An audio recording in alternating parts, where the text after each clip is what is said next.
মহাপুৰুষ শংকৰদেৱ আমাৰ অসমীয়া জাতিৰ কাৰণে যি নামে আমাক সকলোকে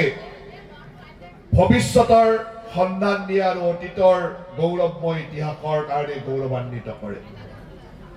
মহাপুৰুষ শংকৰদেৱ আজিৰ পৰা ৫৫০ বছৰ আগত এই অসম ভূমিত বা সেই সময়ৰ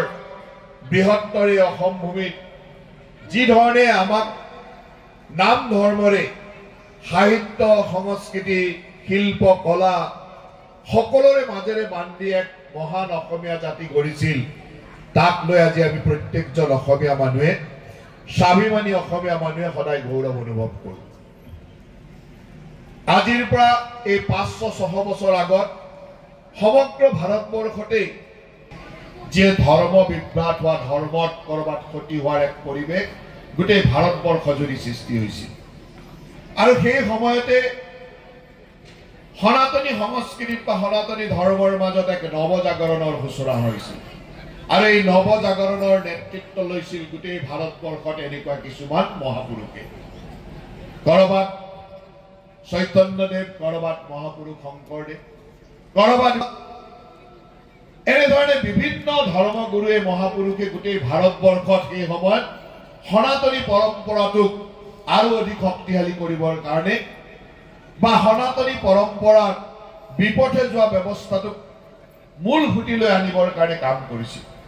সেই সময়ত আমাৰ মহাপুৰুষ শংকৰদেৱে এই অসম ভূমিত সকলো মানুহকে এক নাম ধৰ্মৰ মাজেৰে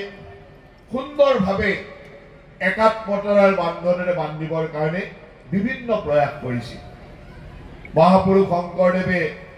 অকল ধৰ্ম প্ৰচাৰ কৰাই নাছিল, জাতিটোক একতাৰ ডোৰেৰে বান্ধিবৰ কাৰণে সাহিত্য সংস্কৃতি শিল্প কলা গীত নাট্য বাদ্য সকলোৰে একলগ কৰি এক মহান অসমীয়া জাতি গঢ়াৰ চেষ্টা কৰিছিল আৰু আমি সমগ্ৰ অসমবাসী সেই ভক্তিৰসত বিলীন হৈ কৃষ্ণ ধৰ্মত এক শৰণ মহাপুৰুষীয়া ধৰ্মত আমি শৰণাপন্ন এক হিচাপে গঠন কৰিছিলোঁ। আমাৰ কাৰণে সেইবিলাক দিন নাহিলে হয়তো এই অসম ভূমি আজিৰ অসম হৈ নাথাকিলেহেঁতেন। এটা কথা স্পষ্ট, আমি ভাৰতবৰ্ষত বিভিন্ন অঞ্চলত আমাৰ সনাতনী সংস্কৃতি বিশ্বাস কৰিবৰ কাৰণে আমাৰ পন্থা বেলেগ বেলেগ, আমি বিভিন্ন পন্থা অৱলম্বন কৰোঁ, কিন্তু আমাৰ মূল সুঁতি এটাই, সনাতন আমাৰ মূল সুঁতি, কৃষ্ণ আমাৰ সংস্কৃতি আৰু এই কৃষ্ণ সংস্কৃতিৰ মাজেৰে আমি ভাৰতীয়সকলে এক হৈ থাকো, একতাৰে বিলীন হৈ থাকো। এই অঞ্চলতো কোনোবাই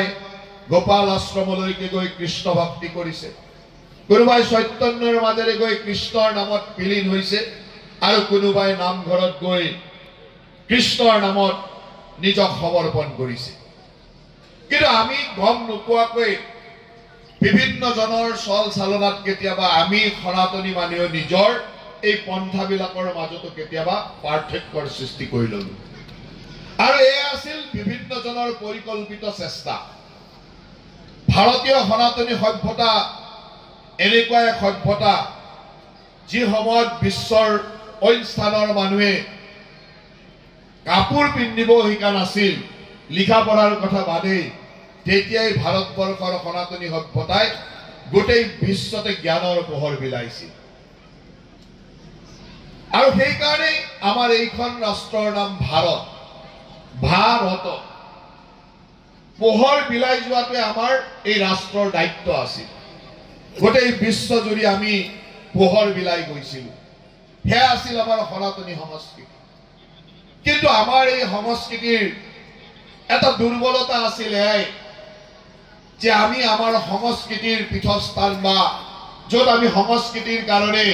সকলোৱে লগ হৈ নামঘৰ বা বিভিন্ন ধৰণৰ নাম প্ৰসংগ উপাসনা পূজা অৰ্চনা কৰিছিলোঁ, সেই স্থানবিলাকো ভগৱানৰ কৃপাতে সুন্দৰভাৱে চলি থাকিব বুলি আমি ভগৱানৰ ওপৰত সমৰ্পণ কৰি দিছিলোঁ। আমি আমাৰ মঠ মন্দিৰ নামঘৰ বা সেনেকুৱা ধৰ্মানুষ্ঠানবিলাক ভাবিছিলো যে ধৰ্মৰ অনুষ্ঠান গতিকে ভগৱানে আমাক ৰক্ষা কৰিব এয়া আছিল কৰবাত সনাতনী সভ্যতাৰ চিন্তা চৰ্চাত কৰবাত দুৰ্বলতা আৰু সেই দুৰ্বলতাৰ সুযোগ লৈ বিশ্বৰ বিভিন্ন প্ৰান্তৰ পৰা সেই মোগলেই হওক হকেই হওক হুনেই হওক বিভিন্ন জনে আহি আমাৰ এই সংস্কৃতিৰ বৰঘৰবিলাকত আক্ৰমণ চলাইছিল কৰবাত মন্দিৰ দখল কৰিছিল কৰবাত মন্দিৰত লুটপাট কৰিছিল বিভিন্ন ধৰণৰ ধৰ্মানুষ্ঠানত আমাক ক্ষতি কৰি লাহে লাহে সেই সা সম্পদেৰে মন্দিৰত লুটপাট কৰা সা সম্পদেৰে লাহে লাহে তেওঁলোকে আমাৰ ৰাষ্ট্ৰটো বিভিন্ন ধৰণৰ শক্তিশালী স্থিতি লৈ আমাৰ ওপৰত শাসনৰ বাগজৰি লোৱাৰ চেষ্টা কৰিছিল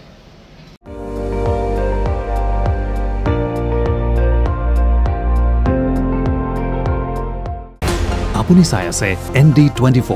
সৰ্বশ্ৰেষ্ঠ নহয় সৰ্বোত্তমৰ দৌৰ